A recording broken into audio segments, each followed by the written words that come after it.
Welcome to Parsha Acharei, and it's great to be back doing the podcast again.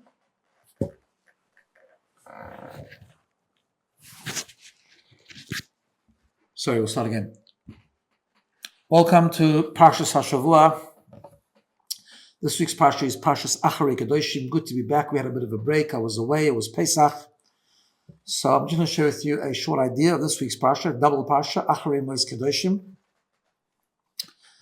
So there's a famous Orach Chaim HaKadosh on the beginning of Parsha Acharei that talks about after the death of the two sons of Nadav and Avihu, who we read in Parsha Shmini brought a foreign fire to Hashem, and then they were punished, so to speak, and they died.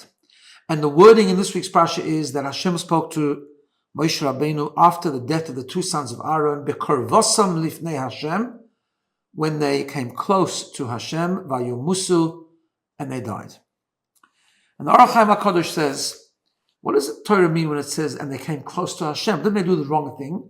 So he explains their sin in an entirely different way, and in Hasidic teachings, they talks about this a lot based on this Orach Chaim. And he says their sin was that they came close to Hashem. What they did was, they were great tzaddikim, and they embarked on a very spiritual and esoteric experience to bring incense in the Mishkan, which would have allowed them to become closer to Hashem, greater spiritual and divine consciousness, and they embarked on that journey to such a point that they came so close to Hashem that the neshama left their body and they died.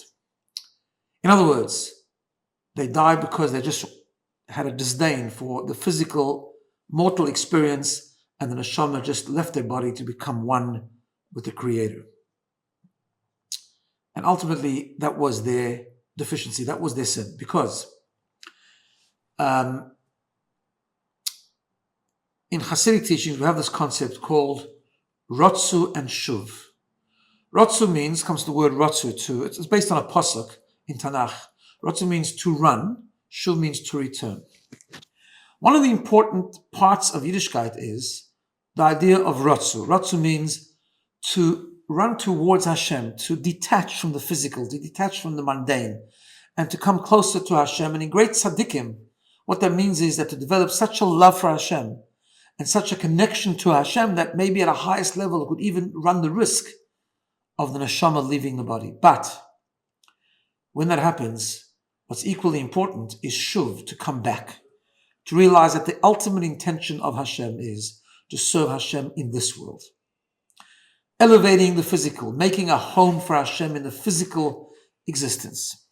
And in Hasidic teachings, they talk about the importance of having both on all levels. You know, we're not just great tzaddikim, we don't have such an ecstasy and such a love for Hashem that we have run the risk of our neshama leaving. But there is this idea that sometimes we understand that we just need to immerse ourselves in the spiritual. So we escape and we lock ourselves away and we daven, and we can daven for longer, or we can learn Torah ignoring what's happening around us. We have a Yom Tov, we have Yom Kippur. Those are all experiences connected more with the Rotzu, with the running towards the divine. Shabbos even. Shabbos is much more godly than the rest of the week. And then we need the Shub, and then we need to come back and say, you know what, yes, but engaging with the world is really important. Engaging with the world is what Hashem really wants. Hashem wants us to serve Him in the physical world, elevating the physical environments. One without the other doesn't work, because if we only had Shuv, if we only engaged with the physical without having that desire to disconnect from the mundane, then what would happen is we would just become really comfortable with the physical world and not actually end up serving Hashem, but rather engaging in the mundane and the physicality, enjoying the world, enjoying the hedonistic lifestyle that we have perhaps, or the pleasures of this world, without really using it out every step of the way to serve Hashem. And therefore it's really important to actually once in a while become uncomfortable with the physical and say, it's not really where I want to be. I really want to be in a godly environment. And then realizing that we have to come back and we have to serve. So the Rotzu without the Shuv is no good, because it's missing the point. The Shuv without the Rotzu won't work either. And that's what we learn from the Parsha. But the Rebbe Lubavitcher points out in a Sikha, in a long Sikha, I'll just give the point, that it's actually two reasons why a person has a rotzu, why a person wants to disconnect from the physical world. One is because he's attracted to something higher. He's already immersed in holiness, and he just sees the greatness. He sees the wonderment of the divine consciousness, and delves deeper and deeper and deeper into it. He's attracted to go higher and higher and higher because he has some sort of inkling of how wonderful it might be. He learns Torah, he davens, but he wants to do more. He wants to get closer and closer all the time. That's the one way.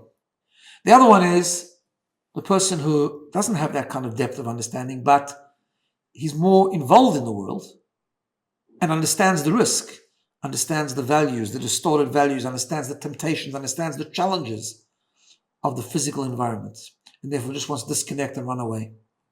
And to both, we learn the message from the Parsha that there has to be a rotzu and a shuv. Let's work this through.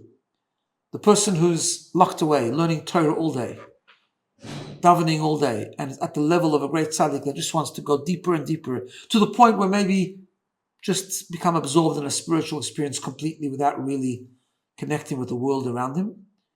We say no, because even though you're involved in Torah learning and davening, but we need to realize that even Torah, even the spirituality of Torah and davening, has its true power when it's done in this world. Chazal tell us based on a pasuk, Torah lo b'shamayim, Torah is not in this world. Torah is not in heaven. Sorry. Even halacha, we know from the Gemara, the famous story, halacha is not decided in heaven. The guidelines are given from Hashem in heaven. God gave us the Torah because the power of the Torah is to develop and nurture and answer questions and develop the halachic perspective in this world. Famous story of the Gemara when there was a machlokes between one individual, one Tana, and his colleagues about the halacha, and he said, if I'm right, let there be a heavenly voice. And the heavenly voice supported him, and yet the halacha was not like him. Because Torah has to be developed in this world. In this world, we follow the majority view, provided, of course, that the guidelines of Torah are followed. Because that's where Torah is, that's its power. Hashem wants us, even those who are involved in much more spiritual environment, in much more spiritual lifestyle.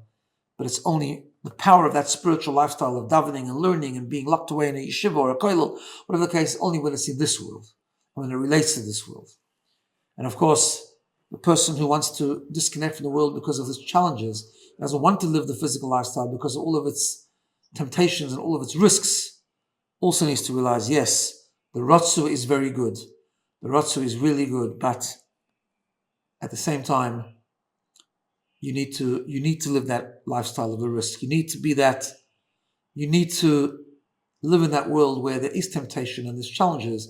And sometimes we fail because that's what the purpose of creation is about, to live like Moshe Rabbeinu told the Malachim when they wanted the Torah. He says, you don't have the Yetzer Hara. The Torah talks to people with the Yetzer Hara because that's where the Torah has to flourish. That's what we have to make a home for Hashem.